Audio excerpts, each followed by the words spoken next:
তিন জায়গায় প্রয়োজনে মিথ্যা বলা যায়।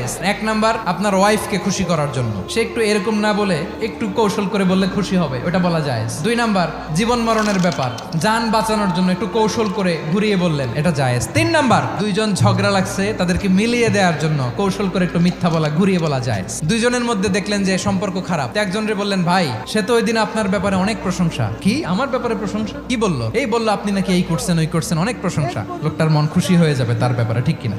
আবার তার সাথে যার ঝগড়া, ওরে যে বলুন, ভাই ওই দিন তো সে আপনার অনেক অ্যাপ্রিসিয়েশন করলো, অনেক, সে তো অবাক। কি রে, বলে কি? এই যে দুইজনের ব্যাপারে দুইজনের একটু ভালো ভালো কথা বলে দিচ্ছেন, একদিন দেখবেন রাস্তা দিয়ে হাঁটার সময় একে অপরকে সালাম দিয়ে ফেলছে। সালাম দিয়ে